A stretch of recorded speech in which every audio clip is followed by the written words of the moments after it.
Меня зовут Елена Панова. Я биолог, агроном, селекционер, любитель садов и огородов. Когда мой муж уволился, мы сюда приехали. Я не скажу, что мне здесь больно-то понравилось, но мне очень нравится природа. У нас вообще как бы уральская природа. Очень красивая в Башкирии, очень красивая, я считаю. 160, по-моему, метров над уровнем моря. Практически в облаках живешь. Здесь воздух даже другой. Без времени же было тогда. 93-97 год. Заработную плату военнослужащим не платили.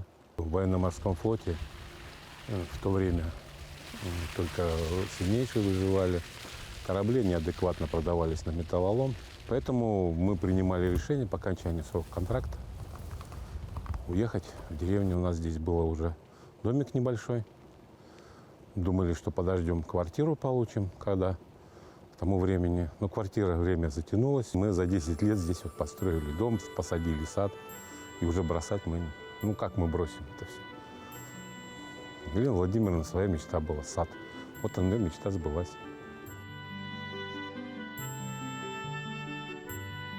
Мне почему-то это нравится. Я вот долго шла к этому. Мне, может, надо было сразу агрономом быть. Но вот мне никто не подсказал. Я потом дошла до того, что вот когда я начала заниматься агрономией, селекцией, я поняла, что это вот, это мое.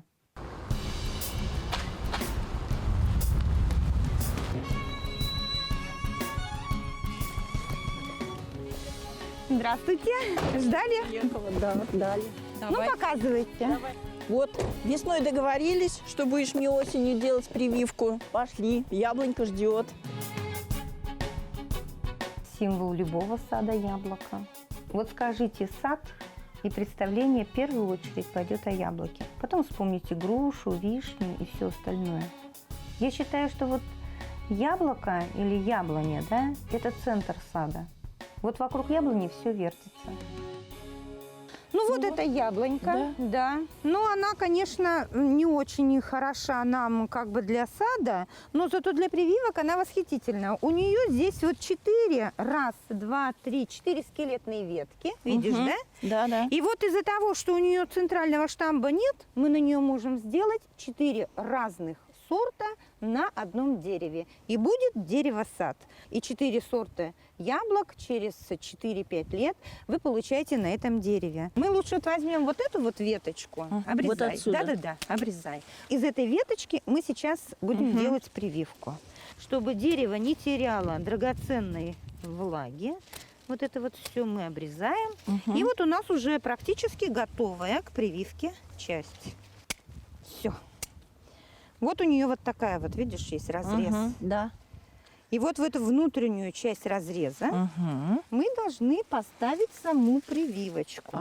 Нижнюю и верхнюю части Стыкуем. совмещаем.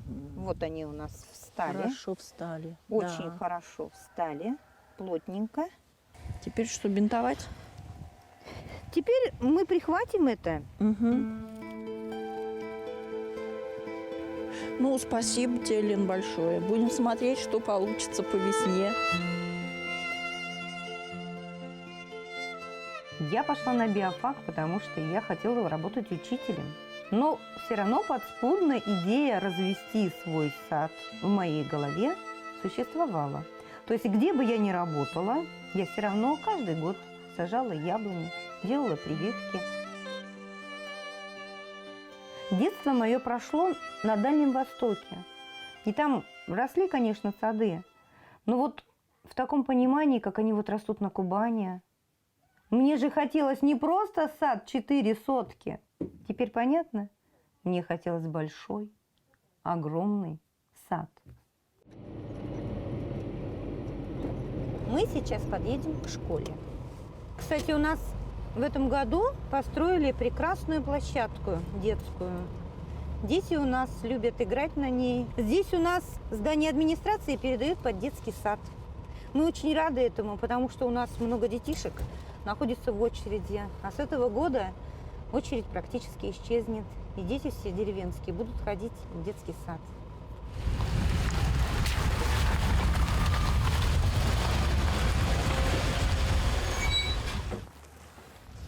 Здравствуйте. Здравствуйте, Елена Владимировна. Как ваши дела? Да нормально. Если бы не погода, вообще было бы все прекрасно сегодня. Я смотрю, тут просто работы все в разгаре, да, Да, у вас? и- Я так рада, что у нас в деревне будет новый парк Победы. Здесь будет монумент погибшим воинам, монумент журавли будет. Мы всегда Фаниса Ахатовича поддерживаем в его начинаниях, потому что все хотят, чтобы деревня наша была красивая, современная, благоустроенная. Елена Владимировна у нас уже который год является старостой села. Она очень активный человек, помогает организовывать субботники, выходит на все мероприятия, организованные сельским поселением, очень помогает нам. У меня очень беспокойный характер такой революционный. И я не всегда могу промолчать. А потом, почему самим не навести порядок? Не посадить деревья? Ну, не сделать элементарно, чтобы село было красивое. Ну, конечно, это отнимает много сил. Ну, так я устроена.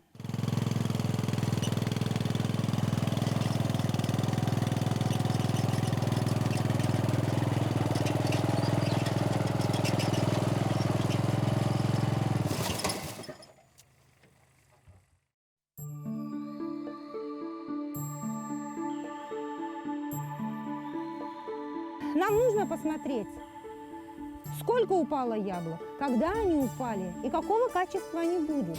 Иначе как бы мы не можем признаки сорта описать достоверно и до конца. Я люблю яблоки.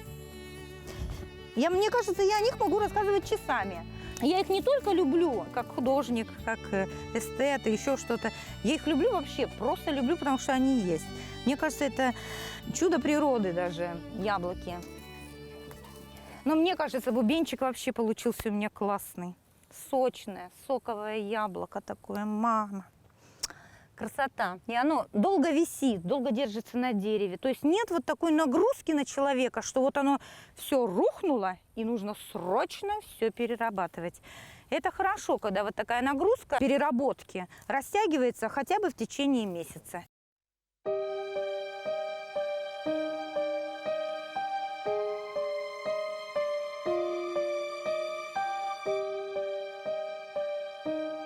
Если яйцо – это вот отсчет, то яблоко – это яйцо покатилось туда-сюда. И даже библейские легенды говорят о том, что вот именно с яблока-то там все как бы и началось, да?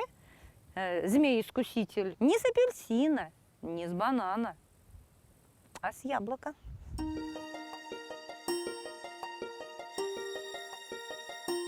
И когда мы сюда приехали, я поняла, что мечта моя вот-вот исполнится. Но не тут-то было. Как только у нас сады зацвели, у нас и снег, и град, и мороз, и дождь, и ветер. И мы все это прекрасно знаем. И каждый раз переживаем и смотрим, яблоня может стоять вся в цвету белая, а результат может быть нулевой. То есть цвели-то хорошо, а из-за того, что погода была такая критичная, у нас получается, что яблони не опылились и не завязали свои плоды. Для нас вот это вот то, что у нас велика возможность возвратных заморозков, она вот нам не дает полноценно развивать садоводство. Как мне сказали, здесь промышленные сады вообще невыгодно сажать. Ну, меня же это не остановило.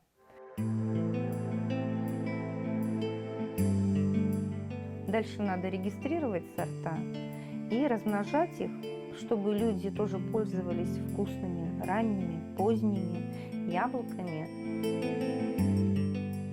Есть бренд «Бирские яблоки», да. Мы надеемся, что мы все-таки докажем, что наши иглинские яблоки, они такие же вкусные, такие же сочные. И самое главное, это не просто домашнее яблоко, да, это яблоко, которое можно реализовывать, можно презентовать.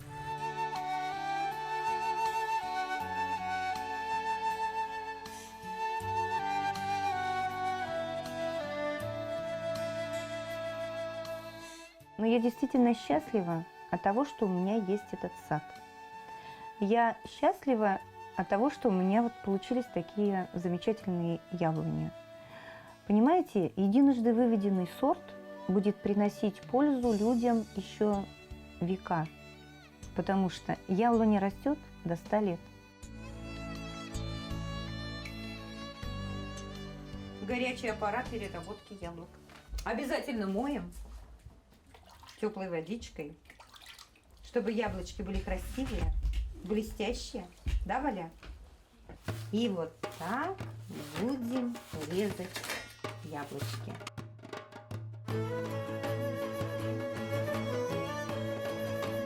Это мой сорт. Это иглинская ранняя. Иглинская ранняя тоже подходит уже под регистрацию. Это яблоко, которое можно есть после 20 июля. Красивое яблоко, вкусное. Приехали, похвалили мое яблочко. Я его отвозила тоже на пробу. Мне самой нравится. Яблоко очень мягкое. Само по себе мягенькое такое. И кислинки немножко буквально. Сама удивилась, что такое яблочко у меня выросло. Наверное, благодаря плодородной иглинской земле. Бабуля снова начала ее покорить. Да ты что? Да не могу удержаться. Яблоко ем.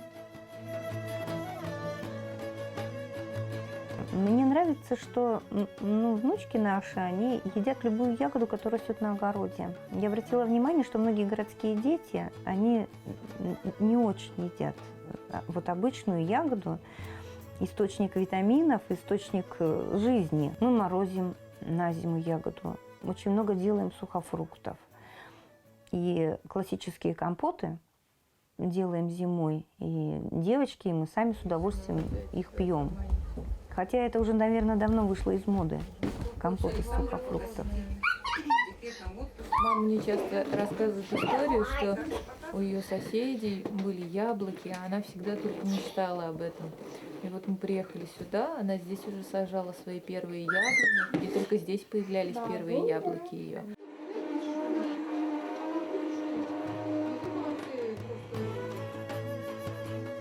Вот это та самая знаменитая иглинская десертная. А внизу иглинский бубенчик, из которого сейчас как раз и будем делать сок. Потому что сок из яблок этого сорта просто великолепный.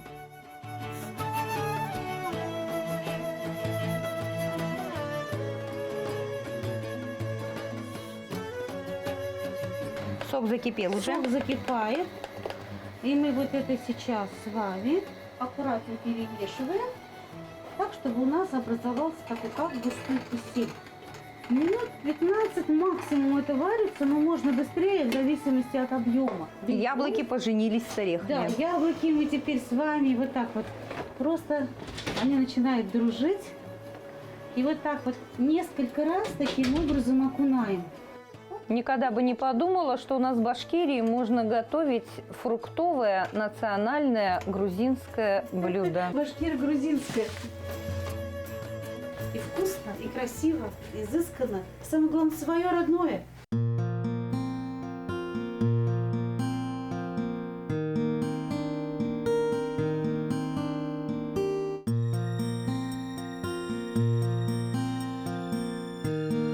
Я очень люблю Россию. У меня кредо больше никакого нет.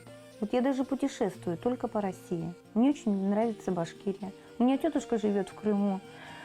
Она говорит, ну как у нас красиво. Я говорю, у нас в Башкирии красивее. Она говорит, а почему? Я говорю, ну у вас красиво только на побережье, а у нас красиво везде. Я правильно говорю? У нас в Башкирии красивое очень место.